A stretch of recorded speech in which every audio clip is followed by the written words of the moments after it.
What did you think about having the fanzine at Farnborough named after you?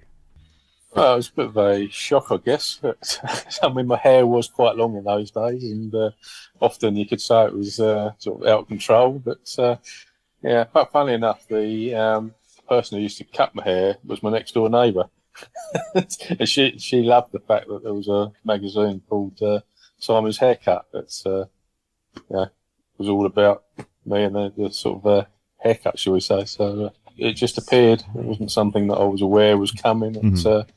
Yeah, it was just one of those things that happened. I didn't have a problem with it. It was nice to have recognition in there, I guess. Talk me through your football career. Where did you start? Well, I used to play for a young boys team up in Englefield Green, Coopers Hill. That was when I was probably 7, 8, 9, those sort of ages. I think they were called the Blue Rockets in those days. Sort of went through the years, teenage years, playing there as well. I ended up going to Strode School in Egham, and that was sort of really where my footballing career probably started. It wasn't known as a top sports school for football, etc. I mean, it was fairly limited. Someone like Magna Carta had all the best footballers. It was a much bigger school, etc. They were just down the road from Strode's, but it just so happened that we did quite well in a county cup, or it was a schools cup anyway. We got to the semi-final. We played Hampton Grammar in that, and what turned out to be, I must have been probably 17 at the time, so it was in the sixth form. Just by the time we got through the sixth form there, we drew the first game, I think 2-2 over at their place, and then came back, played the replay at our place and 1-2-1. The manager, or the school teacher in charge of Hampton, just happened to be a guy called Ian McLean, and he was actually the youth team manager at Staines Town in those days. And he basically called me afterwards and asked me if I'd like go down there and train with them and see how we went. So that's really how it sort of started. I went down there. I remember going to watch an FA Youth Cup game. That was in sort of January of that year. And I stood behind one of the goals and I watched it and I think, my frail body is not going to cope very well in this sort of thing. But anyway, I played the following Sunday for them over at Aldershot. Whatever the league was in those days.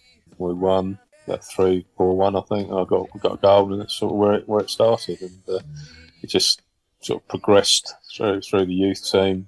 Had a hard time, I think, first year or couple of years getting anywhere near the first team at Staines. Played reserves, and there's a guy called George Talbot who was in charge at Staines at the time. Who was well renowned in those days for his hard man tactics, shall we say. He was a bit of a hard man midfield player, so I wasn't his flavour, shall we say. A little weak bloke who plays up front, who don't like to tackle or head the ball or anything else like that. So yeah, it got to a point where they weren't doing great, shall we say. Got given an opportunity.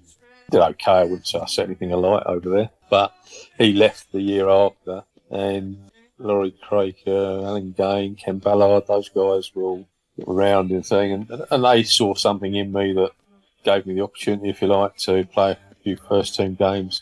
They didn't have a lot of money at that time, so there was a lot more focus, if you like, on the younger players who'd come through the reserves, and so we got a few games, etc. And then at the end of that season, I guess I was probably there for about 3 years, 3 or 4 years, something like that. In '84, I went to Wickham with a guy called Alan Gain. Was the link, if you like, that took me to Wickham. A guy called Paul Bench was the person who was in charge at Wickham, newly appointed down there, and Alan was going to be his assistant. So it took 3 or 4 of us down there from Staines. Again, completely different setup. Wickham were well-known, well-renowned team in those days in non-league. They had their own sets of players, shall we say, had been there for quite a while. Good players.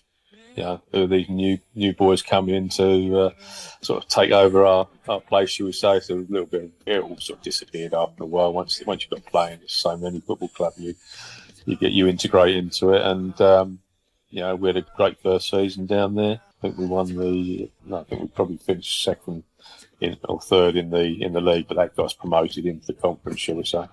And then the following year, we didn't have such a good time in the conference. One of the guys who played up front with in the sort of first year down there was a guy called Declan Link. He was at Staines. He was a young guy who came through from QPRs in their sort of youth setup.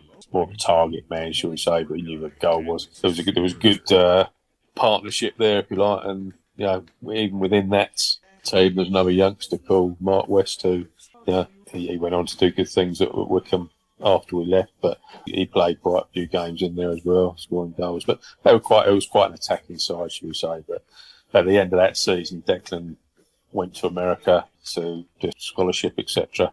And the next year, we struggled a bit in terms of holding our own in the conference, and in the end, we got relegated at the end of that season. So it wasn't a bad season. It just didn't go the way that everybody expected. I think we weren't strong enough, shall we say. And that's really where I got an opportunity to decide whether I wanted to stay at Wickham or whether I wanted to go to Farnborough. Funnily, at the end of that year, we played Farnborough in I think it was the League Cup final. League Cup? It was some cup competition anyway, over 2 legs. And we won the first leg at Farnborough 3-0 and then won the second leg 2-1 at Wickham. So we had a 5-1 aggregate overall. I think I got 3 of those overall in the thing. And I knew Ted was interested in me coming to Farnborough, shall we say. But at the time, obviously, I'm quite happy with Wickham. Canids taking me down there. But I was getting married. We bought a house in Cove, and with Wickham going down, they were going into the same league as Farnborough. It seemed a bit stupid to be travelling 45 minutes down the road every Tuesday, Thursday and Saturday when I could be playing with somebody on the doorstep who are in the same league, good side. And that's really where it sort of all started, if you like, in terms of the Farnborough thing. It's purely a case of, got married, we bought the house. It was a club that was, 2 miles down the road from where I was living. My work was, I was based up in London. It was shift work. So you were coming and going, another 45 minutes each time onto the travelling either way was just probably going to be too much, shall we say. I mean, I found it hard enough the year before when I was living over sort of the Inglefield Greenway when we were travelling to Wickham and then travelling on up the country, around the different conference grounds. I mean, I think one week we ended up, I'd worked nights, I think on the Friday night. So I finished at 8 o'clock in the morning. We went to York on the Saturday. So that was basically sleeping on the coach on the way up there. It was those sorts of things that made life hard. And I guess people don't necessarily understand, yes, you play football, but if you're trying to fit all these other things in alongside it, and a job is usually quite a good idea to have one that sort of pays the money for you. It's not just straightforward turn up, play football. So, when you see some weeks, you look a bit lethargic or you're not quite as good as you were the week before. Sometimes it could be due to the fact you just work nights or anything could be going on. But, it's... I say that was where I sort of probably what brought me to Farnborough at the start, and obviously as you well know, had 10 very good years there and enjoyable years, which had success and also had a few downbeats as well. As you went along the way, but it's the same with anything you do, isn't it? What were your first impressions of Farnborough Town Football Club when you turned up, and what did you think of the squad that you came into?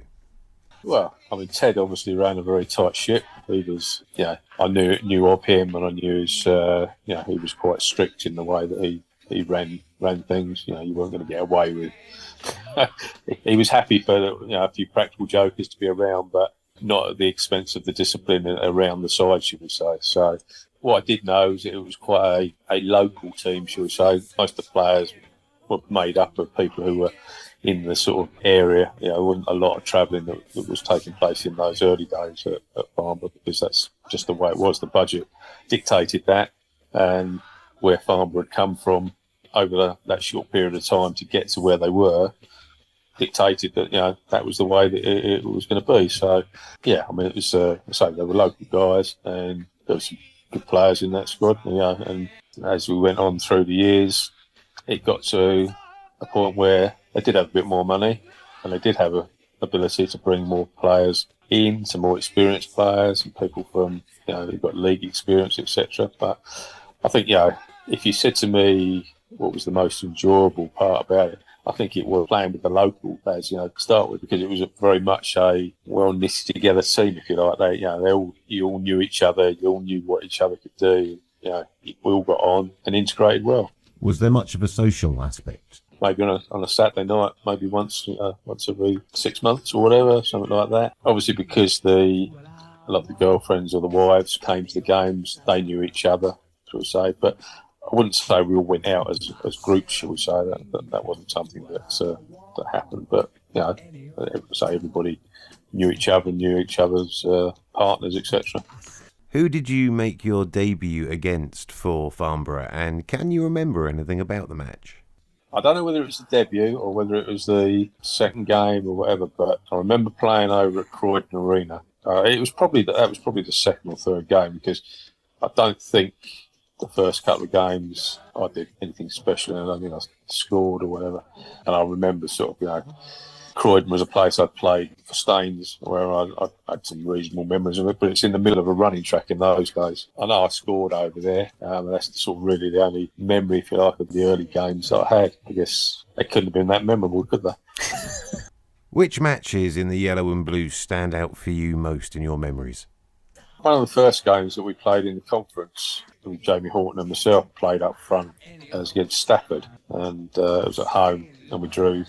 It was 3-3, I think. We played some really good football that day. We were passing the ball around, and we looked like a good side. I remember the Stafford coach driver afterwards coming like the side of the field and go, "You'll get kicked when you lot come up north." Because the brand of football we played was nice on the ice, we say. And of course, they had a couple of centre halves that were 6'6" and whatever, and just want to spit blood at you, type thing. And that was no overriding memory, shall we say. And sure enough, we went to Stafford. Jamie came off with a broken nose and something else, obviously, because they were quite slight, doing things off the ball, etc. So it was a different level, but it was there was different things that you had to get used to. You weren't used to you'd see in the Isthmian that you might see in the conference, shall we say. But that was one game that stood out just because the way it was early on in the conference era of Farnborough, shall we say, and the way we played obviously struck a note with the watching people, shall we say. True to form, it's what you expect when you go up further north that you went. It was harder and tougher. But overall games, I guess obviously you're going to go to the Torquay game and the West Ham games as memorable games that we played in. Probably more so the Torquay game for me because I probably did better in the Torquay game than I did in the West Ham game. But the Torquay game, I got a goal and set one up for Mickey Doherty, and I'll forever remember the setting up the goal because it's not something I did that often. Go past somebody and get the ball in the box, and Mickey headed it in. And then as his celebrations had gone over to the crowd and the walls collapsed in front, that's something that you always, luckily nobody was sort of hurt in any way in that. But that was to put us 3-0 up, I think, and everybody was going mad, and it was one of those things that you won't forget. What was the build-up to that week like, knowing that you were going to be live on television in front of however many people were watching it? Did it affect the way that you prepared for the game? It always adds a bit to it because you know that all the people could be watching it. So we say on the telly, all your work people and people who have never seen you play before, and all the interested parties. It adds a little bit of nervousness to it, obviously, because it's something that you're not used to doing. It's something you want to do well, so it adds a bit of pressure to you. But that's what you're striving for. You want to be part of that. So, it's something that you embrace, and you can see the faces of the players. When we scored, and then you can see the panic on the faces when they scored 1, 2, 3, and could have had a fourth.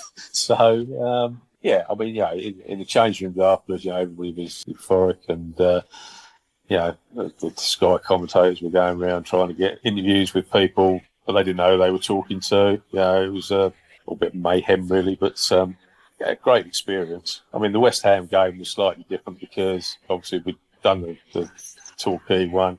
There was a big build up to the West Ham one, because we'd beaten Torquay in the first place, and then there was a lot of focus on. I think Keith Baker, rest his soul. He was a main focus on there because he was an airline steward at the time, and that was a story for them.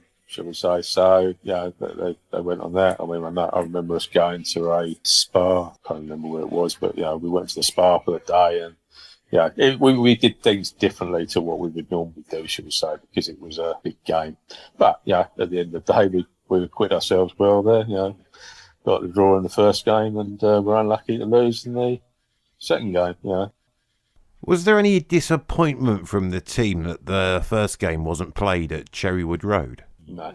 When you get to the third round of the FA Cup, you want to go and play at a big place. You play at Cherrywood Road every week or every other week. Yes, it's nice for the fans to come, but I think if you ask the majority of the fans, where would you rather play the game, at Cherrywood or would you rather go to Upton Park? I think the majority of them would say they'd want to go to Upton Park. Do you think we'd have got any home field advantage, though, by playing it at Cherrywood Road?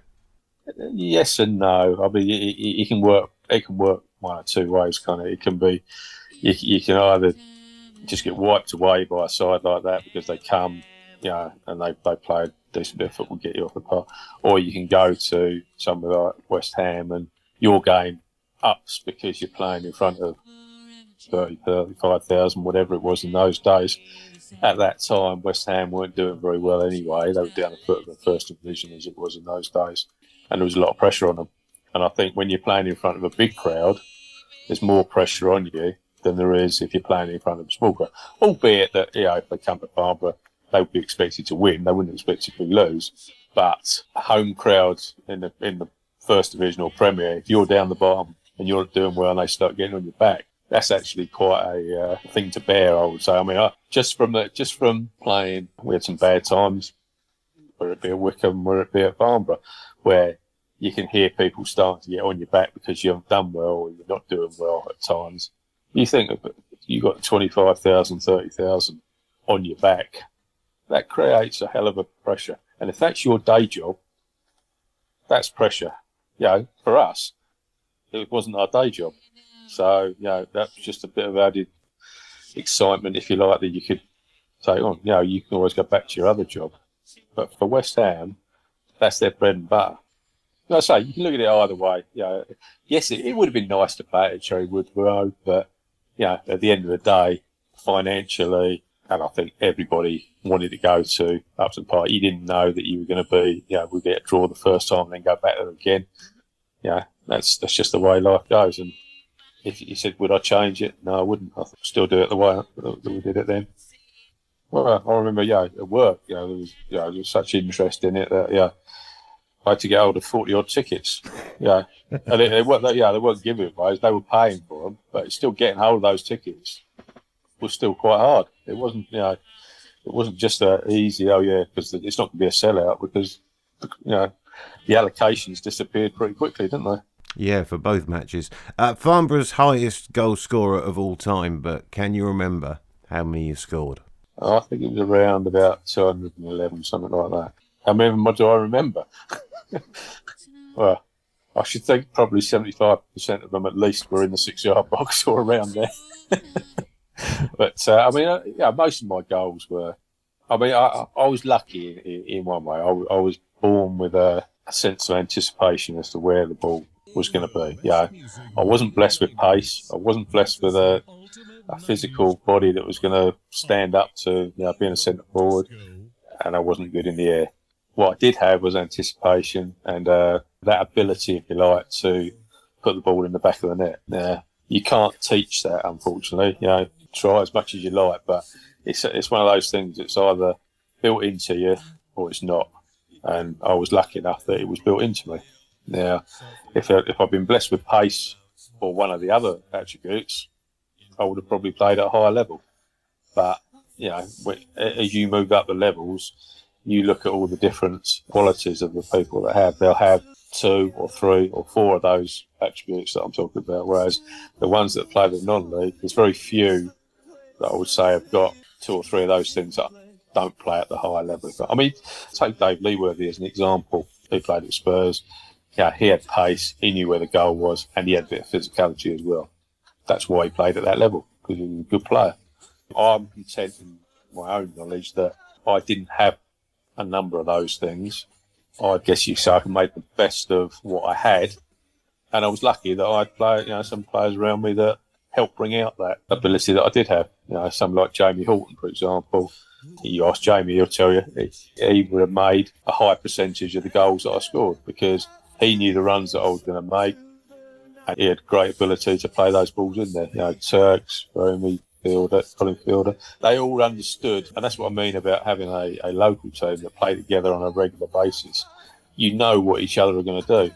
So, as soon as Jamie got the ball, I could make a run knowing that he's looking for me. That's what would infuriate me these days, playing in the Premier League and whatever. Forwards make runs time after time after time. They don't get picked out because they're interested in going sideways. There's very few players these days who try to play a killer ball, if you like.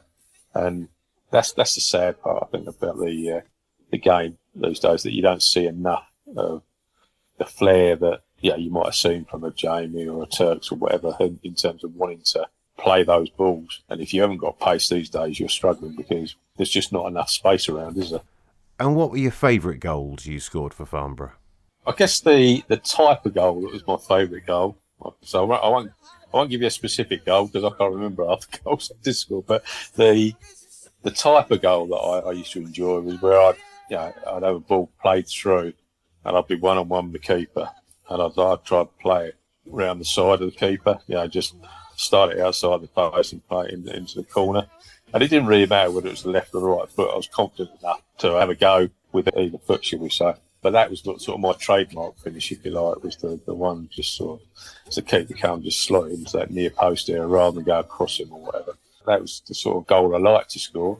I can remember a couple of goals where I got the ball on the edge of the box and just basically chipped the keeper from the edge of the box into the far sort of corner.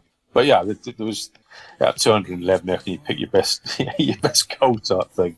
There was a lot of goals, I say, that I scored with the near post one, and I guess a lot of goals came in the 6-yard box just through the anticipation of where the ball's going to go. Who was your favourite partner to play with up front? Difficult to say, really, because there are different types of players. I mean, I mentioned Declan Link, who you may not have seen play. He was at Wickham with me, but we were a good four because he was good in the air. He was pretty strong. He wasn't tall, but he was a strong guy. He knew where the goal was, and we fed well off each other. I played at Staines with a big tall guy called Peter Kemp. Basically, he was a big target man. I just fed off of him. I find that less attractive, shall we say, than playing with maybe Jimmy Bolton or Dave Lee Worthy or something like that. I mean, Jamie played up front a few times with, but I think when you got two smaller guys, two more mobile guys, it creates more problems for the defenders, especially if you've got a couple of big guys playing there, because they hate people running down the channels. They want you, but the ball chucked up in the air so they can come cracking through the back of you, or just get their heads on it, shall we say. So a lot of the joy we had was the runs down the channels, and if you've got two of you doing it, that's hard work for defenders to do. But saying that, later in the thing, Dean Coney came along, and Trevor Senior, both of them were good target men. Dean had obviously been around years, Trevor had been around different clubs years, so they've got wealth of experience, and I didn't have a problem playing with any of them. It's it's different types of player and the different things you do around them. Sometimes you have to get closer to them, or other times you're not making as many runs down the channel because they're sort of facing up a lot of the time. But I think favourite wise, it'd probably be playing with the smaller guys, two of you making those runs. I mean, Mickey Doherty was sort of there as well, and playing up and down. Yeah, I could name more. I mean, Roddy Braithwaite and Carl Taylor, loads of them. So you couldn't pick one out to say that it was best playing with them. They all had their strong points, and I guess I thought we've all got our weak points.